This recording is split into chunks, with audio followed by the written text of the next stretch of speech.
नमस्कार विद्यार्थियों, YouTube channel पे आपका पुनः स्वागत है। मैं Bhawani Shankar Pareek, assistant professor zoology. प्राणी कार्यकी एवं प्रतिरक्षा विज्ञान की इस व्याख्यानमाला की श्रृंखला में हम मनुष्य में पाचन तंत्र के बारे में चर्चा कर रहे थे। अब तक हमने पढ़ा कि आमाशय में किस प्रकार से भोजन का पाचन होता है। आमाशय में पाचन के पश्चात भोजन एक तरल में बदल जाता है जिसको काइम कहते हैं, और ये काइम अब धीरे धीरे पाइलोरिक स्फिंक्टर के खुलने से धीरे धीरे ग्रहणी में प्रवेश करने लगता है। जैसे ही भोजन ग्रहणी में प्रवेश करता है, आगे का पाचन है वो स्मॉल इंटेस्टाइन में शुरू हो जाता है। मैंने आपको बताया कि छोटी आंत में 3 प्रकार के डाइजेस्टिव जूस हैं वो रिलीज होते हैं, जिसमें यकृत के द्वारा स्रावित होने वाला पित्तरस, अग्नाशय द्वारा स्रावित होने वाला पैंक्रेटिक जूस या अग्नाशयी रस, और स्वयं आंत्र की भित्ति के द्वारा स्रावित होने वाला सक्कस एंटेरिकस या आंत्रीय रस। ये तीनों प्रकार के पाचक रस भोजन का कंप्लीट डाइजेशन या पूर्णतया पाचन कर देते हैं और उसके बाद में अवशोषण की प्रक्रिया प्रारंभ होती है।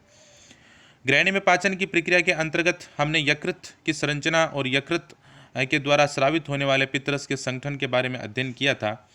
इसी कड़ी में आगे बढ़ते हुए अब हम यकृत के द्वारा स्रावित होने वाले पित्तरस का नियंत्रण कैसे होता है इसकी मैं यहाँ पर चर्चा करने जा रहा हूँ।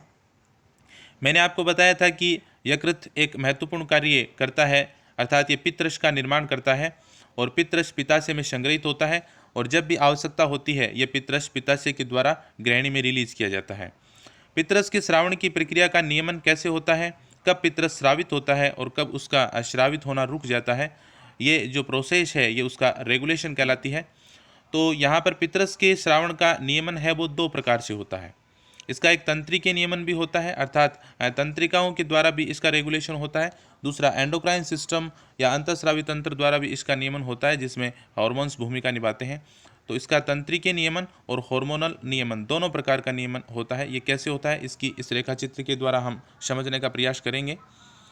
जैसे ही भोजन ग्रहणी में प्रवेश करता है तो ग्रहणी की भित्ति में उपस्थित रसायनग्राही और तन्यग्राही उद्दीपित होते हैं, क्योंकि भोजन में उपस्थित विभिन्न जो रसायन हैं या भोजन के जो कंपोनेंट हैं वो जैसे ही उस रसायन ग्राहियों के संपर्क में आते हैं, वो रसायन ग्राही से जुड़ी हुई जो न्यूरॉन्स हैं वो न्यूरॉन्स एक्टिव होती हैं, उसमें आवेग संचरित होने लगता है। वह आवेग जो है वो एक प्रतिवर्त के माध्यम से मेडुला तक पहुंचता है, और मेडुला से फिर अपने जो मस्तिष्क है वहाँ से जो वेगस तंत्रिका है उसकी पैरासिम्पैथेटिक शाखाओं से वह मैसेज लीवर सेल्स तक आता है। तो लीवर में उपस्थित लीवर कोशिकाएं या हेपेटोसाइट्स उस तंत्रिकाओं के प्रेरण से पित्तरस के उत्पादन के लिए प्रेरित होती हैं। पित्तरस का उत्पादन प्रारंभ हो जाता है। ये पित्तरस फिर बनकर पित्ताशय में स्टोर होता है और पित्ताशय से फिर ये रिलीज होकर ग्रहणी में आता है। तो इस प्रकार से इसका तंत्रिकीय नियमन होता है। इसका अंतःस्रावी नियमन है वो भी कैसे होता है कि जैसे ही भोजन ग्रहणी में प्रवेश करता है तो ग्रहणी के जो श्लेष्मा जो लेयर है, श्लेष्मा लेयर में उपस्थित जो एंडोक्राइन ग्लैंड्स हैं वो सक्रिय होती हैं, और एंडोक्राइन ग्लैंड्स हैं वो हार्मोन्स रिलीज करती हैं। 2 प्रमुख जो महत्वपूर्ण हार्मोन जो पाचन की प्रक्रिया में भूमिका निभाते हैं उसमें एक है सीसी के हार्मोन या कोलिसिस्टोकाइनिन हार्मोन, और दूसरा सेक्रेटिन हार्मोन। सेक्रेटिन एक वो हार्मोन है जिसको सबसे पहले खोजा गया था। ये ग्रहणी की भित्ति के द्वारा स्रावित होने वाला हार्मोन है। सेक्रेटिन जो हार्मोन है जिसको एक अम्ल विरोधी हार्मोन भी कहा जाता है, जैसे ही सेक्रेटिन हार्मोन स्रावित होने लगता है इसके कुछ जो टारगेट जो हैं, इसमें पहला टारगेट जो उसका आमाशय है। सेक्रेटिन हार्मोन के कारण से आमाशय की जो ग्रंथियां हैं वो जठर रस के श्रावण का अवमंदन हो जाता है, अर्थात अब जठर रस जो है वो स्रावित होना बंद हो जाता है। आमाशय में क्रमाकुंचन रुक जाते हैं, यानी आमाशय की जो प्रक्रिया है, पाचन की प्रक्रिया है वो यहाँ पर स्टॉप हो जाती है, वो रुक जाती है। दूसरा सेक्रेटिन का जो दूसरा टारगेट है वो जो लीवर है, तो लीवर की सेल्स पित्तरस के उत्पादन के लिए प्रेरित होती हैं। सेक्रेटिन हार्मोन के कारण या उसके प्रभाव से हेपेटोसाइट्स में अब पित्तरस का उत्पादन है वो प्रारंभ हो जाता है। दूसरा जो हार्मोन है वो सीसी के हार्मोन या कोलिसिस्टोकाइनिन हार्मोन है। कोलिसिस्टोकाइनिन हार्मोन नाम से पता चलता है, कोलिसिस्ट काइनिन, काइनिन का मतलब संकुचन, कोलिसिस्ट का मतलब होता है पित्ताशय। तो ये पित्ताशय में संकुचन को प्रेरित करता है, और पित्ताशय में संकुचन के कारण ही जो पित्तरस है वो आगे पित्ताशय नलिका से होते हुए वह कॉमन बाइल डक्ट में आता है, और कॉमन बाइल डक्ट से आगे वह ओडाइक स्फिंक्टर से होते हुए ग्रहणी में प्रवेश करता है।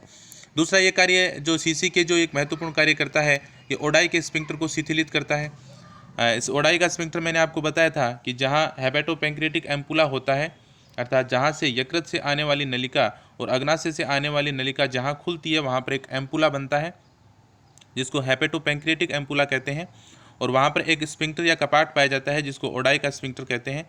तो सीसी के हार्मोन के प्रभाव से ओडाई का स्फिंक्टर रिलैक्स होता है, जिससे जो ये दोनों जो जूस हैं वो अब ग्रहणी में प्रवेश करने लगते हैं। तो इस प्रकार पित्तरस का उत्पादन का जो नियमन है वो हार्मोनल और न्यूरल दोनों प्रकार का इसका रेगुलेशन होता है। ये कैसे होता है इसकी हमने यहाँ पे चर्चा की। इसके बाद में जो एक महत्वपूर्ण टॉपिक जिसकी मैं यहाँ पे अब चर्चा करने जा रहा हूँ वह है यकृत के कार्य, फंक्शंस ऑफ लीवर। शरीर में 5 महत्वपूर्ण ऑर्गन हैं जिनको वाइटल ऑर्गन कहा जाता है, अर्थात जिनके बिना जो है वो जीवन संभव नहीं है। यकृत उनमें से एक है। इसके अलावा अपना मस्तिष्क या ब्रेन, वृक्क या किडनी, लंग्स और फेफड़े, हृदय या हार्ट, ये और जो 4 हैं ये भी वाइटल ऑर्गन हैं। यकृत शरीर का उपापचय दृष्टि से सबसे सक्रिय ऑर्गन है, मेटाबॉलिकली ये सबसे एक्टिव ऑर्गन है। या विभिन्न प्रकार के पदार्थों का संश्लेषण होता है, अपघटन होता है, कई प्रकार के पदार्थ यहाँ स्टोर किए जाते हैं, ब्लड के विभिन्न कंपोनेंट यहाँ बनाए जाते हैं। इसीलिए यकृत को शरीर की फैक्ट्री या शरीर का कारखाना कहा जाता है। पाचन की प्रक्रिया में यकृत एक अति महत्वपूर्ण ऑर्गन है। यकृत में किसी भी प्रकार की प्रॉब्लम होने से पाचन की प्रक्रिया प्रभावित होती है। इसके अलावा और भी जो बॉडी के जो विभिन्न ऑर्गन्स हैं वो प्रभावित होते हैं। यकृत क्या क्या कार्य करता है इसको यहाँ पर मैं कुछ बिंदुओं के माध्यम से आपके साथ चर्चा करूँगा। उसमें सबसे जो पहला और सबसे जो महत्वपूर्ण कार्य है वो इसका मेटाबॉलिज्म से रिलेटेड है। उपापचय दृष्टि से यकृत क्या कार्य करता है। तो पहला हम यह बात करते हैं कार्बोहाइड्रेट उपापचय या कार्बोहाइड्रेट मेटाबॉलिज्म। इससे यकृत यहाँ पर क्या भूमिका निभाता है। भोजन के साथ हम जो भी ग्रहण करते हैं वो उसमें प्रमुख रूप से मैंने आपको बताया कार्बोहाइड्रेट होता है, प्रोटीन, वसा, न्यूक्लिक एसिड्स, मिनरल्स, वाटर और विटामिन्स होते हैं। ये भोजन के जो घटक हैं ये जब हमारी आहार नाल से होकर गुजरते हैं तो उनका डाइजेशन हो जाता है। कार्बोहाइड्रेट के रूप में हम जो भी ग्रहण करते हैं या तो वो पॉलीसेकेराइड होता है जो स्टार्च हो सकता है, ग्लाइकोजन हो सकता है, या फिर वो दूसरे जो शाकाहारी प्राणियों में सेलुलोज हो सकता है। इसके अलावा वो ओलिगोसेकेराइड या डाइसेकेराइड हो सकते हैं जिसमें सुक्रोज हो सकता है। जब ये जो डाइसेकेराइड्स या ओलिगोसेकेराइड या पॉलीसेकेराइड हमारी आहार नाल से होकर गुजरते हैं तो उनका कंप्लीट डाइजेशन होने के पश्चात ये मोनोसेकेराइड में बदल जाते हैं जिसमें प्रमुख रूप से ग्लूकोज बनता है या फिर गैलेक्टोज या फ्रक्टोज बनता है। ये मोनोसेकेराइड अवशोषित होकर आंत्र की भित्ति से अवशोषित होकर ये ब्लड में आ जाते हैं। वहाँ से ये इंटेस्टाइनल वेन से होते हुए हेपेटिक पोर्टल वेन में आते हैं, यकृत निवाहिका शिरा में आते हैं। यकृत निवाहिका शिरा मैंने आपको बताया यकृत में प्रवेश करती है और यकृत निवाहिका शिरा से आने वाला ब्लड सिनुसॉइड्स में भर जाता है। तो यहाँ पर जो ये विभिन्न भोजन के जो घटक हैं या ये कार्बनिक अणु हैं उनकी उतनी मात्रा में रक्त में आवश्यकता नहीं है और वो रक्त में उतनी हानिकारक है या लाभदायक नहीं है। तो ऐसे पदार्थों को लीवर अपने अंदर स्टोर करता है, आवश्यकता अनुसार उसको बॉडी में फिर धीरे धीरे रिलीज करता है। तो ये कार्बोहाइड्रेट की भी जो अतिरिक्त मात्रा है या ग्लूकोज की हम यहाँ प्रमुख रूप से चर्चा करते हैं तो ग्लूकोज की जो अतिरिक्त मात्रा है वो हेपेटोसाइट्स अपने अंदर कर लेती हैं और फिर उस ग्लूकोज को एक भंडार के रूप में स्टोर करती हैं जिसको ग्लाइकोजन कहते हैं। तो ये ग्लूकोज जो है वो एक पॉलीसेकेराइड में कन्वर्ट हो जाता है, अर्थात ये ग्लाइकोजन में बदल जाता है। तो ग्लूकोज से ग्लाइकोजन का बनना इस बात पर निर्भर करता है कि रक्त में ग्लूकोज की मात्रा कितनी है। उसके बाद में अगर हम खाना नहीं खा रहे हैं या हम उपवास कर रहे हैं तो वही ग्लाइकोजन आवश्यकता अनुसार वापस ग्लूकोज में कन्वर्ट होता है और यकृत कोशिकाओं द्वारा वो ब्लड में रिलीज कर दिया जाता है, जिससे रक्त में ग्लूकोज की एक ऑप्टिमम मात्रा है वो हमेशा बनी रहती है, क्योंकि समस्त कोशिकाओं को ऊर्जा उत्पादन के लिए ग्लूकोज की आवश्यकता होती है और वह ग्लूकोज रक्त के द्वारा ही सभी कोशिकाओं तक पहुँचता है। तो कार्बोहाइड्रेट मेटाबॉलिज्म में यहाँ पर 3 प्रकार की जो प्रक्रियाएँ हैं या बायोकेमिकल पाथवे हैं वो यकृत कोशिकाओं में संपन्न होते हैं, जिसमें ग्लाइकोजेनेसिस, ग्लाइकोजेनोलाइसिस और ग्लूकोनियोजेनेसिस। इन तीनों का शाब्दिक अर्थ क्या है यहाँ आप समझना। ग्लाइकोजेनेसिस का मतलब है ग्लाइकोजन का निर्माण होना, यानी ग्लूकोज से ग्लाइकोजन का बनना। जैसे ही मैंने आपको बताया हम खाना खाते हैं, खाने के साथ हम कार्बोहाइड्रेट लेते हैं, जिससे रक्त में ग्लूकोज की मात्रा बढ़ जाती है। इस अतिरिक्त ग्लूकोज को लीवर में ग्लाइकोजन में बदल दिया जाता है जिसको ग्लाइकोजेनेसिस कहते हैं। तो लीवर कोशिकाओं के पास वे समस्त एंजाइम मौजूद होते हैं जो ग्लूकोज से ग्लाइकोजन के निर्माण की प्रक्रिया के लिए आवश्यक होते हैं, अर्थात वो ग्लाइकोजेनेसिस को रेगुलेट करते हैं। अब मान लीजिए कि हम खाना नहीं खा रहे हैं या हम उपवास पे हैं, जिससे जो रक्त में है वो ग्लूकोज का लेवल डाउन होता जा रहा है, क्योंकि शरीर की बाकी कोशिकाएं ग्लूकोज का लगातार उपभोग कर रही हैं। ऐसी स्थिति में हमें आभास होता है और पूरा जो बॉडी का मैकेनिज्म है वो इस प्रकार से हार्मोन के रूप से ये रेगुलेटेड है, वो हम बाद में चर्चा करेंगे। तो अब ऐसी स्थिति में जब ग्लूकोज का लेवल ब्लड में डाउन होने लगता है तो वह जो एक भंडार के रूप में ग्लाइकोजन जो लीवर के अंदर संग्रहित है, उसी ग्लाइकोजन को वापस तोड़ा जाता है और ग्लूकोज में बदला जाता है और वह ग्लूकोज ब्लड में रिलीज किया जाता है। तो ग्लाइकोजन से वापस ग्लूकोज का निर्माण या ग्लाइकोजन का जो विघटन है, जिसको ग्लाइकोजिनोलाइसिस कह देते हैं, अर्थात ग्लाइकोजन का लाइसिस, ग्लाइकोजन का विघटन। कई बार क्या होता है, कार्बोहाइड्रेट के अतिरिक्त भी दूसरे जो मॉलिक्यूल्स हैं, चाहे वो वसा के एक मॉलिक्यूल हैं या प्रोटीन के कंपोनेंट या अमीनो एसिड्स हैं, उसके द्वारा भी आवश्यकता के अनुसार बॉडी की आवश्यकता के अनुसार उसको ग्लूकोज में बदला जाता है, जिसको ग्लूकोनियोजेनेसिस कहा जाता है। नियो का मतलब नया, अर्थात नए ग्लूकोज के अणुओं का संश्लेषण जो है वो ग्लूकोनियोजेनेसिस कहलाता है। तो यकृत है वो कार्बोहाइड्रेट उपापचय में काफ़ी महत्वपूर्ण भूमिका निभाता है। ये ब्लड में ग्लूकोज के लेवल को मेंटेन रखता है। जब ग्लूकोज का लेवल डाउन होता है तो जो यकृत में जो स्टोर ग्लाइकोजन है वो ग्लूकोज में कन्वर्ट होता है। अगर ग्लूकोज का लेवल बढ़ता है तो ग्लूकोज का बढ़ा हुआ लेवल है उसको वापस ग्लाइकोजन में बदल दिया जाता है। लीवर कोशिकाएं उस ग्लूकोज को ग्रहण करके उसको ग्लाइकोजन में कन्वर्ट कर देती हैं। इस दौरान अग्नाशय के द्वारा स्रावित होने वाले जो हार्मोन हैं ये महत्वपूर्ण भूमिका निभाते हैं, जिसमें इंसुलिन और ग्लूकेगोन है। हम जानते हैं कि जब भी ब्लड में ग्लूकोज का लेवल बढ़ता है, अर्थात ग्लूकोज की मात्रा बढ़ने लगती है, तो अग्नाशय की beta cells insulin hormone release करती हैं। ये इंसुलिन हार्मोन ग्लूकोज को ग्लाइकोजन में बदलने की प्रक्रिया को प्रेरित करता है। ऐसी स्थिति में लीवर के द्वारा ग्लूकोज को ग्लाइकोजन में बदल दिया जाता है। जब रक्त में ग्लूकोज का लेवल कम होता है या डाउन होता है, ऐसी स्थिति में अग्नाशय की अल्फा सेल्स के द्वारा ग्लूकेगोन हार्मोन रिलीज होता है। ये बिल्कुल उसके विपरीत कार्य करता है। ये ग्लाइकोजन से ग्लूकोज निर्माण को प्रेरित करता है, फलस्वरूप ग्लूकोज का लेवल है वो ब्लड में बढ़ जाता है।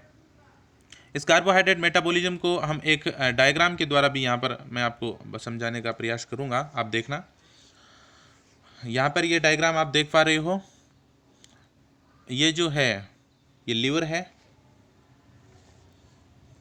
ये लीवर है। यहाँ पर ग्लूकोज से ग्लाइकोजन में बदलना और ग्लाइकोजन से ग्लूकोज में बदलना। इंसुलिन क्या करता है, ग्लूकोज से ग्लाइकोजन के निर्माण को प्रेरित करता है। ग्लूकेगोन ग्लाइकोजन से वापस ग्लूकोज के निर्माण को प्रेरित करता है। ये ग्लूकोज यहाँ पर दो माध्यम से आ रहा है। एक तो ग्लूकोज इन पोर्टल वेनस, यानी जो हेपेटिक पोर्टल वेन के द्वारा ग्लूकोज लीवर में प्रवेश कर रहा है। दूसरा जो ग्लूकोज है ये लीवर के द्वारा जो स्टोर किया हुआ है, जो एज ए ग्लाइकोजन के फॉर्म में है। तो दो प्रकार से ग्लूकोज आता है। एक तो ग्लाइकोजन के फॉर्म में जो स्टोर है वो ग्लूकोज में बदल जाता है। दूसरा जो खाने के द्वारा हम ले रहे हैं वो पोर्टल वेन के माध्यम से ग्लूकोज में पहुंचता है। अब ये ग्लूकोज डिफरेंट वे में बॉडी के द्वारा यूज किया जा सकता है, क्योंकि ये ग्लूकोज अब हेपेटिक वेन में आएगा। और वो हेपेटिक वेन कहाँ प्रवेश करेंगे, वो मैंने आपको बताया, वो इन्फीरियर वेना केवा में प्रवेश करती हैं, अर्थात पश्च महाशिरा में आती हैं। पश्च महाशिरा से वो हार्ट में जाती हैं। हार्ट से फिर वो आर्टरीज के माध्यम से पूरी बॉडी में आगे जो ब्लड है उसकी सप्लाई होती है। तो ये ग्लूकोज जो हेपेटिक वेन में आ रहा है उसका डिफरेंट टाइप से यूज हो सकता है। उसके क्या क्या यूज हो सकते हैं इसको यहाँ पे हम समझ सकते हैं। टू ऑल बॉडी सेल्स, क्योंकि प्रत्येक बॉडी सेल्स को मैंने आपको बताया कि अपना कार्य करने के लिए उसको एनर्जी की आवश्यकता होती है, और उसका एनर्जी के रूप में जो प्रमुख सबस्ट्रेट है वो ग्लूकोज होता है। ब्लड में ग्लूकोज के लेवल को मेंटेन करने के लिए मसल्स हैं वो भी काफ़ी एक्टिव हैं। हम जानते हैं विभिन्न प्रकार की जो अपने मूवमेंट होते हैं वो मसल्स के द्वारा संपन्न होते हैं। तो मसल्स को भी लगातार ग्लूकोज की आवश्यकता होती है। तो मसल्स स्वयं अपना एक ग्लूकोज का भंडार रखती हैं ग्लाइकोजन के फॉर्म में। वो हालांकि वो ग्लाइकोजन उसके स्वयं के लिए उपयोग में लिया जाता है। तो मसल्स को लगातार ग्लूकोज की आवश्यकता बनी रहती है। तो मसल्स को भी ग्लूकोज की सप्लाई है वो इसी के द्वारा होती है। इसके अलावा अतिरिक्त जो ग्लूकोज है जो फिर उसको फैट में कन्वर्ट कर दिया जाता है, और वो फैट जो है वो हमारे फैटी जो टिश्यू है या एडिपोज टिश्यू है वहाँ पे स्टोर होता जाता है। इस कारण से ये ज़रूरी नहीं है कि हम वसा खाएं तो ही मोटे हों। हम अगर ज़्यादा अनाज खा रहे हैं तो भी हम मोटे हो जाते हैं, क्योंकि ज़्यादा जो ग्लूकोज है वो फिर लीवर उसको फैट में कन्वर्ट करने लगता है, और वो फैट हमारी बॉडी में एडिपोज टिश्यू में जमा होने लगता है। तो इस प्रकार से ये ग्लाइकोजन का जो मेटाबॉलिज्म या ग्लूकोज का जो उपापचय लीवर में कैसे होता है उसको इस चित्र के द्वारा हम समझ सकते हैं। दूसरा, ग्लूकोज का हम ग्लूकोज के मेटाबॉलिज्म की बात करें तो ग्लूकोज से कैसे एनर्जी प्रोड्यूस की जाती है इसकी मैं यहाँ पे थोड़ी चर्चा कर लेता हूँ। आप जानते हो कि ग्लूकोज से ग्लाइकोलाइसिस के द्वारा पायरुविक एसिड बनता है। यह प्रक्रिया साइटोप्लाज्म में संपन्न होती है। यहाँ पर एक सेल्स के माध्यम से इसको डिस्कस किया गया है। ये एक सेल है, तो ग्लूकोज है, उससे पहले पायरुविक एसिड बन रहा है। इस पायरुविक एसिड से या तो एक अवायवीय शोषण के द्वारा लैक्टिक एसिड बना दिया जाता है, या फिर ये पायरुविक एसिड माइटोकॉन्ड्रिया में प्रवेश करता है। जैसे ये माइटोकॉन्ड्रिया में प्रवेश करता है, आगे की प्रक्रिया माइटोकॉन्ड्रिया में संपन्न होती है और ये एसिटाइल कोए में ये कन्वर्ट हो जाता है। एसिटाइल कोए है वो आगे जो TCA साइकिल या सिट्रिक एसिड साइकिल में प्रवेश कर जाता है, उसे ऑक्जेलो एसिटिक एसिड बनता है और ये पूरा पाथवे चलता है। इस दौरान ATP का उत्पादन होता है, NADP का उत्पादन होता है, जो हाई एनर्जेटिक मॉलिक्यूल है, जिससे बाद में इलेक्ट्रॉन ट्रांसपोर्ट सिस्टम से ATP बना दिया जाता है। तो यहाँ पर ATP पूरे क्रेब्स साइकिल में अधिक मात्रा में या काफ़ी मात्रा में ATP का उत्पादन होता है। ग्लाइकोलाइसिस के दौरान भी ATP का निर्माण होता है। तो टोटल जो ग्लूकोज का मेटाबॉलिज्म है, जिसको दो प्रक्रियाओं में बांटा जा सकता है। पहला जो साइटोप्लाज्म में संपन्न होता है, जिसको ग्लाइकोलाइसिस कह देते हैं। दूसरा आगे जो माइटोकॉन्ड्रिया में संपन्न होता है, जिसको सिट्रिक एसिड साइकिल या TCA साइकिल कह देते हैं, जिसके फलस्वरूप ऊर्जा उत्पादन या ATP का निर्माण होता है। इस सब की डिटेल में चर्चा हम बायोकेमिस्ट्री के अंतर्गत करते हैं। दूसरा जो प्रोटीन का उपापचय से संबंधित जो कार्य है वह है प्रोटीन उपापचय। प्रोटीन उपापचय के दौरान लीवर क्या भूमिका निभाता है, तो यहाँ पर हम उसकी चर्चा करते हैं। पहली जो प्रक्रिया है वो है डीएमिनेशन। प्रोटीन के विघटन के बाद में या उसके टूटने से हमें पता है एमिनो अम्ल बनते हैं, क्योंकि प्रोटीन की निर्माणकारी इकाइयाँ एमिनो अम्ल हैं। एमिनो अम्ल में मैंने आपको बताया कि एक एमीन समूह होता है, दूसरा कार्बोक्सिल समूह होता है। एमिनो अम्ल से उस एमीन समूह को या उस नाइट्रोजन भाग को हटा देना डीएमिनेशन कहलाता है, और डीएमिनेशन के फलस्वरूप एमिनो अम्ल है उसका नाइट्रोजन वाला भाग हट जाता है। तो लीवर क्या करता है, जो अतिरिक्त एमिनो अम्ल हैं उसको डीएमिनेशन के द्वारा उसके नाइट्रोजन भाग को हटा देता है। दूसरी प्रक्रिया ट्रांस एमिनेशन भी यहाँ पर जो लीवर में संपन्न होती है। मान लीजिए कि किसी एक एमिनो अम्ल से किसी दूसरे प्रकार का एमिनो अम्ल बनाना है। इस दौरान एक एमिनो अम्ल एक कीटो अम्ल के साथ क्रिया करता है, तो एमिनो अम्ल में उपस्थित जो एमीन समूह है उसका ट्रांसफर हो जाता है, वह कीटो समूह से जुड़ जाता है। फलस्वरूप जो कीटो अम्ल है वो एमिनो अम्ल में बदल जाता है। तो एक प्रकार का एमिनो अम्ल दूसरे प्रकार के एमिनो अम्ल में बदल जाता है, और जिस एमिनो अम्ल का एमीन समूह हटाया जाता है वह कीटो अम्ल में बदल जाता है। तो यह प्रक्रिया ट्रांस एमिनेशन कहलाती है। इस ट्रांस एमिनेशन की प्रक्रिया के द्वारा ही जो इसेंशियल एमिनो अम्ल जो हैं यानी आवश्यक एमिनो अम्ल हैं उससे नॉन इसेंशियल एमिनो एसिड्स का संश्लेषण किया जाता है। तीसरी जो प्रक्रिया प्रोटीन उपापचय से जो संबंधित है, जो लीवर में संपन्न होती है, वो है यूरिया सिंथेसिस या यूरिया का निर्माण। हम जानते हैं कि जब किसी एमिनो अम्ल का डीएमिनेशन किया जाता है तो अमोनिया का निर्माण होता है या अमोनियम आयन बनता है। इस अमोनियम आयन या अमोनिया शरीर के लिए काफ़ी घातक है। उसकी थोड़ी सी भी मात्रा अगर ब्लड में बढ़ती है तो वो घातक या लीथल सिद्ध होती है। ऐसी स्थिति में इस अमोनिया को एक कम हानिकारक पदार्थ यूरिया में बदल दिया जाता है। तो अमोनिया से यूरिया बनाने की जो प्रक्रिया है जो लीवर में संपन्न होती है, जिसको ऑर्निथिन चक्र कहते हैं, ये एक साइक्लिक फॉर्म में ये चलता है। तो अमोनिया से यूरिया का निर्माण या ऑर्निथिन जो चक्र है वो भी लीवर में होता है। चौथी जो प्रक्रिया प्रोटीन उपापचय से जो संबंधित है, इसमें न्यूक्लियोटाइड्स के विघटन से यूरिक अम्ल का संश्लेषण है। न्यूक्लियोटाइड्स में हम जानते हैं डीएनए या आरएनए के जो न्यूक्लियोटाइड्स जब टूटते हैं तो शर्करा फॉस्फेट और नाइट्रोजन क्षार बनती हैं। नाइट्रोजन क्षार में जो प्यूरिन नाइट्रोजन क्षार है, उस प्यूरिन नाइट्रोजन क्षार के मेटाबॉलिज्म के दौरान यूरिक एसिड का संश्लेषण होता है, क्योंकि प्यूरिन जो नाइट्रोजन क्षार है जिसमें हम जानते हैं एडेनिन होता है, ग्वेनिन होता है। एडेनिन और ग्वेनिन से जैंथीन हाइपोजैंथीन बनते हैं और उसके बाद में यूरिक अम्ल बनता है। यूरिक अम्ल भी एक नाइट्रोजनी अपशिष्ट है जिसको यूरिन के साथ या मूत्र के साथ बाहर निकाल दिया जाता है। तो हम जानते हैं कि जो अमोनिया का उत्सर्जन करते हैं वो अमोनिया उत्सर्गी होते हैं। यूरिया का उत्सर्जन करने वाले प्राणी यूरिया उत्सर्गी होते हैं या यूरियोटेलिक होते हैं, और यूरिक एसिड का उत्सर्जन करने वाले यूरिकोटेलिक या यूरिक अम्ल उत्सर्गी कहलाते हैं। ये उसकी जल की उपलब्धता के आधार पर तय होता है, जिसकी हम चर्चा उत्सर्जन तंत्र के अंतर्गत करेंगे। तो यहाँ पर लीवर का जो प्रमुख उपापचय से संबंधित प्रोटीन उपापचय को हमने यहाँ डिस्कस किया। तीसरा यहाँ पर वसा उपापचय, फैट मेटाबॉलिज्म में लीवर की क्या भूमिका है।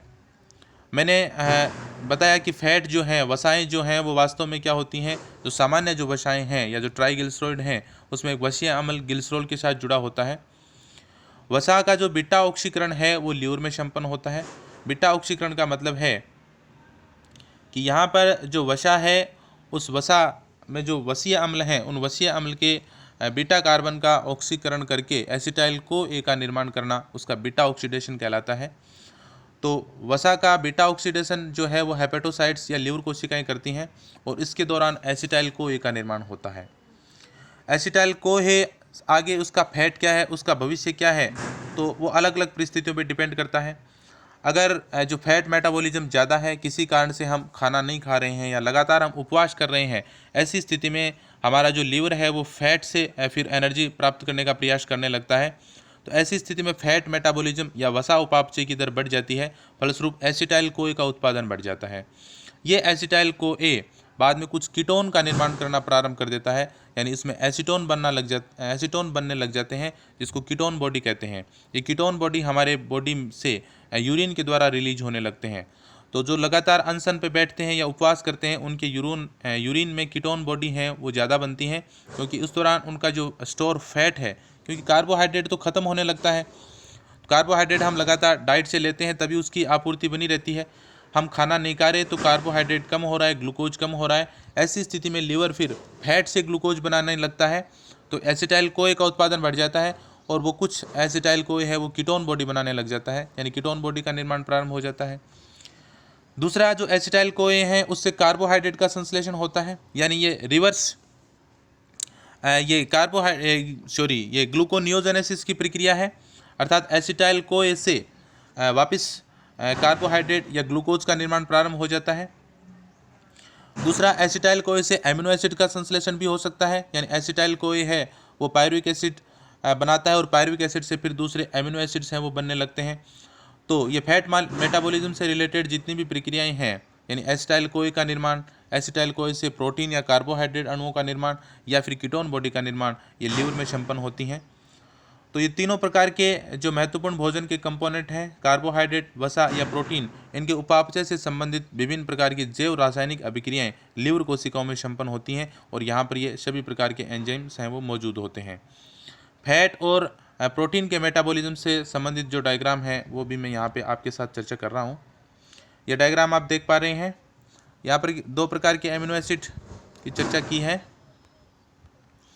ऊपर जो रेड कलर में दिखाया गया है वो इसेंशियल एमिनो एसिड्स हैं और उसके नीचे जो ब्लू कलर में है वो नॉन इसेंशियल एमिनो एसिड्स हैं। दोनों प्रकार के एमिनो एसिड जो हैं वो अपने ब्लड में सर्कुलेट करते हैं।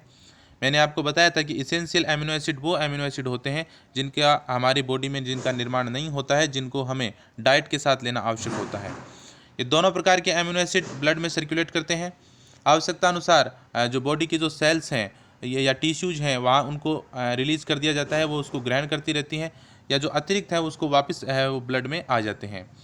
अब जब ये अतिरिक्त जो एमिनो एसिड चाहे वो इसेंशियल हो या नॉन इसेंशियल एमिनो एसिड्स हैं, जो टिश्यूज़ के द्वारा रिक्वायर्ड नहीं है, वो लिवर के द्वारा सर्कुलेट होते हुए ब्लड के द्वारा सर्कुलेट होते हुए लिवर में पहुंचते हैं। अब यहाँ पर लिवर में क्या किया जाता है, उसका डीएमिनेशन होता है, तो उसका जो नाइट्रोजनी भाग है उस नाइट्रोजनी भाग को हटा दिया जाता है। तो यहाँ पर आप जो रेड कलर में देख रहे हैं ये एक इसेंशियल एमिनो एसिड है और दूसरा ब्लू कलर में जो है वो नॉन इसेंशियल एमिनो एसिड है।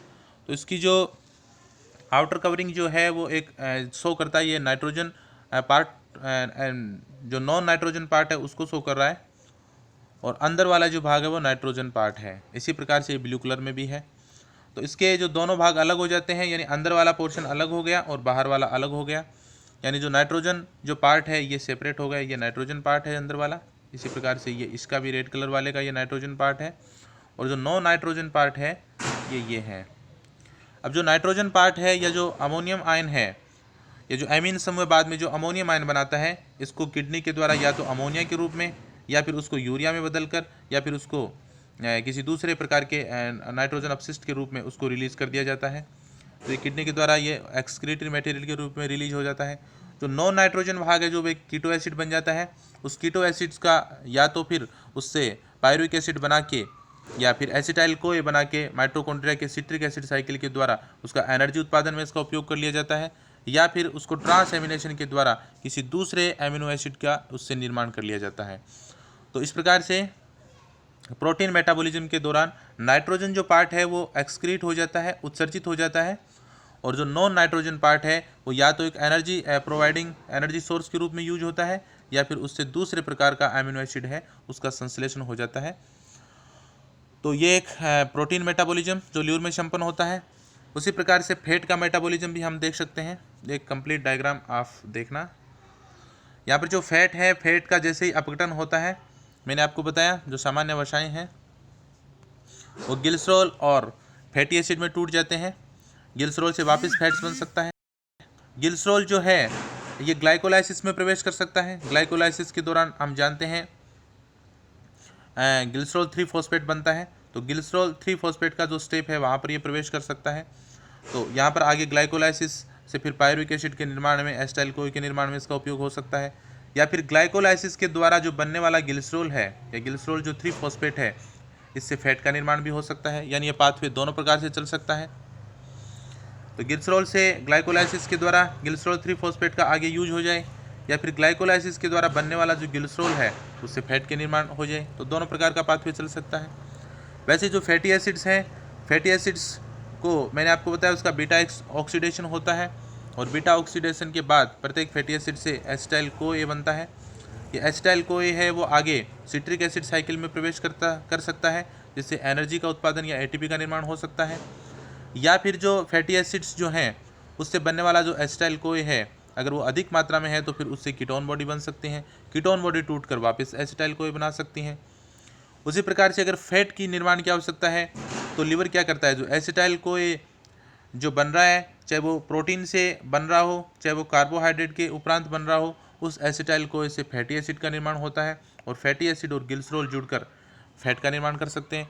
तो तीनों प्रकार के जो पाथवे हैं, चाहे वो कार्बोहाइड्रेट का पाथवे है, चाहे वो प्रोटीन का पाथवे है, चाहे वो फैट का पाथवे है, तीनों प्रकार के मेटाबॉलिज्म के जो पाथवे हैं वो आपस में जुड़े हुए हैं, वो लिंक्ड हैं, और एसिटाइल कोए जो है या पायरुविक एसिड जो है वो इनको जोड़ने वाला है। तो किस प्रकार से लीवर में ये जो पाथवे हैं वो संपन्न होते हैं, इसकी हम इन तीनों डायग्राम की सहायता से आप इसको आसानी से समझ सकते हैं। अगर ये तीनों डायग्राम आपके समझ में आ गया तो जो इसका जो मेटाबॉलिज्म जो है तीनों प्रकार के कंपोनेंट का, इसको समझने में आपको कोई दिक्कत नहीं होगी। उपापचय के बाद में लीवर जो दूसरे महत्वपूर्ण कार्य करता है जिसकी यहाँ पर हम चर्चा करेंगे, उसमें फिर है संश्लेषण का। यकृत है वो विभिन्न प्रकार के पदार्थों का संश्लेषण करता है जो शरीर के लिए आवश्यक होते हैं। उसमें रक्त में पाई जाने वाली जो प्लाज्मा प्रोटीन है जिसमें एल्बुमिन है, ग्लोबुलिन के जो डिफरेंट टाइप्स हैं, या फाइब्रिनोजन है, प्रोथ्रोम्बिन प्रोटीन है, ये सभी लीवर में संश्लेषित होते हैं। रक्त स्कंदन जो कारक हैं, 13 प्रकार के विभिन्न रक्त स्कंदन कारक जो हैं उसमें अधिकतर कारकों का जो संश्लेषण है वो लीवर के द्वारा होता है। बीटा कैरोटीन से विटामिन ए का संश्लेषण भी लीवर में होता है। तो कई प्रकार के जो पदार्थ हैं जो लीवर के द्वारा सिंथेसाइज होते हैं। लीवर विभिन्न पदार्थों का संग्रहण भी करता है। मैंने आपको बताया कि वह ऊर्जा का एक भंडार के रूप में या ग्लाइकोजन का एक भंडार के रूप में उसको स्टोर करता है। ग्लूकोज से ग्लाइकोजन का निर्माण करता है। सभी प्रकार के जो वसा में घुलनशील विटामिन हैं वो लीवर में स्टोर होते हैं। कुछ जल विलय विटामिन जैसे विटामिन B12 है वो भी लीवर में स्टोर किया जाता है। कुछ मिनरल्स हैं जैसे आयरन है, कॉपर है, उसका संश्लेषण उनका संग्रहण भी लीवर में होता है। आयरन को एक प्रोटीन के साथ जोड़ के फेरिटिन प्रोटीन के साथ जोड़ के उसको लीवर में स्टोर किया जाता है। भ्रूणीय अवस्था के दौरान लीवर है वो हीमोपोइसिस भी करता है, अर्थात रक्त का उत्पादन भी जब तक बोन मैरो नहीं बन जाता है तब तक रक्त का उत्पादन लीवर में संपन्न होता है, अर्थात RBC, WBC या जो प्लेटलेट्स जो ब्लड सेल्स हैं वो लीवर के द्वारा बनती हैं, जिसको हेपेटिक हीमोपोइसिस कहते हैं। कई प्रकार के हॉर्मोन्स जो हैं वो लीवर में आके निष्क्रिय होते हैं। तो जैसे थायराइड के हार्मोन्स हैं, या जो सेक्स हार्मोन है, इंसुलिन है, ग्लूकेगोन है, कोर्टिसोल जो एड्रिनल ग्रंथि का हार्मोन है, ये लीवर के द्वारा निष्क्रिय किए जाते हैं, इनएक्टिव होते हैं। मैंने आपको बताया कि लीवर मेटाबॉलिकली काफ़ी एक्टिव ऑर्गन है। इस दौरान काफ़ी ऊष्मा का उत्पादन यहाँ पे होता है, तो हीट का प्रोडक्शन है वो लीवर में होता है। कई प्रकार की जो औषधियाँ हैं या जो टॉक्सिक पदार्थ हैं वो लीवर के द्वारा उसका निराविषीकरण या डिटॉक्सिफिकेशन किया जाता है, अर्थात उसको हानिकारक फॉर्म में बदल दिया जाता है। इसी कारण से कई प्रकार की जो औषधियाँ हैं उसको अगर हम ओरली लेते हैं यानी मुंह से खाते हैं तो वो लीवर में जाएंगी, और लीवर उसका जो प्रभाव है वो ख़त्म कर देता है, अर्थात उसका निराविषीकरण कर देता है, जिससे वो इफेक्टिव नहीं हो पाती। तो जैसे गिलिसरील ट्रिनिटेट एक औषधि है जिसका जब हम उसको मुंह से उसको लेते हैं तो फिर वो जैसे ही आंत्र के द्वारा अब्जॉर्ब होके हेपेटिक पोर्टल वेन से लीवर में पहुंचती है, तो लीवर में कुछ ऐसे एंजाइम्स हैं जो उसको निराविषीकरण कर देते हैं, उसको कम इफेक्टिव बना देते हैं, जिसको फर्स्ट पास मेटाबॉलिज्म कहते हैं। पित्तरस का संश्लेषण लीवर में होता है, पित्ताशय में उसका संग्रहण होता है। इसके अलावा मैंने आपको बताया कि लीवर में मैक्रोफाज पाई जाती हैं, जिसको कुपर सेल्स कहते हैं, वो आरबीसी का अपघटन कर देती हैं और सूक्ष्म जीव जो हैं उन सूक्ष्म जीवों को मारकर हमें एक इम्यूनिटी प्रदान करती हैं। तो लीवर है वो एक शरीर का अति महत्वपूर्ण ऑर्गन है, जिसको शरीर की फैक्ट्री कहते हैं। कई पदार्थों का उत्पादन, कई पदार्थों का संश्लेषण, संग्रहण लीवर के द्वारा किया जाता है। इसके बाद में एक छोटा सा टॉपिक मैं आपके साथ और यहाँ पे चर्चा कर रहा हूँ, जिसको कहते हैं कोलिसिस्टेक्टोमी। कोलिसिस्टेक्टोमी का तात्पर्य है कि सर्जरी के माध्यम से पित्ताशय को हटा देना। कई बार क्या होता है, पित्ताशय में पथरी बन जाती है, जिससे पेट में भयंकर दर्द होने लगता है। वो पथरी दो प्रकार की हो सकती है, या तो वो पथरी है वो कोलेस्ट्रॉल के जमा होने से बनती है, जिसको कोलेस्ट्रॉल स्टोन कहते हैं। लगभग 85% मामले ऐसे ही होते हैं पथरी के। दूसरी जो पथरी जो बनती है वो पिगमेंट स्टोन होती है, अर्थात कुछ पिगमेंट जो है वो स्टोन बनाने लगते हैं। जैसे बिलीरुबिन पिगमेंट के द्वारा बनने वाली जो स्टोन है, जिसको बिलीरुबिन स्टोन भी कह देते हैं, कैल्शियम आयन के साथ जुड़ के ये स्टोन बनाती है। ऐसी स्थिति में फिर पित्ताशय को सर्जरी के द्वारा डॉक्टर है उसको रिमूव कर देता है, उसको हटा देता है। मैंने आपको बताया था कि गॉल ब्लैडर हम जानते हैं ये पित्त को स्टोर करता है। पित्त का उत्पादन लीवर में होता है, संग्रहण है वो गॉल ब्लैडर में होता है। तो इससे पाचन है वो ज़्यादा प्रभावित नहीं होता है। हालांकि वसा का पाचन अवश्य प्रभावित होगा, क्योंकि पित्तरस जो है वो स्टोर नहीं हो पाएगा। तो पित्तरस है वो कम ग्रहणी में पहुंच पाता है। ऐसी स्थिति में वसा का पाचन नहीं हो पाता, क्योंकि वसा के पाचन के लिए उसका पायशीकरण आवश्यक है, और पायशीकरण जो है वो पित्तरस में उपस्थित जो पित्त लवण है उनके द्वारा होता है। तो कोलिसिस्टेक्टोमी जो गॉल ब्लैडर है उसको हटा देने की प्रक्रिया है, और इससे वसा का पाचन है वो प्रभावित होता है। आपने कई लोगों को सुना होगा कि उनकी जो थैली है, पित्त की थैली है, उसको हटा दिया या उसका ऑपरेशन हुआ, तो ये कोलिसिस्टेक्टोमी कहलाती है। तो यकृत क्या कार्य करता है, उसके पित्तरस के श्रावण का नियमन कैसे होता है, इन सब चीज़ों को यहाँ पर मैंने चर्चा की है। आप इस डायग्राम्स को ध्यान से समझने का प्रयास करना। किसी भी प्रकार की शंका हो या कोई समस्या हो तो आप मुझे मैसेज कर सकते हैं। धन्यवाद।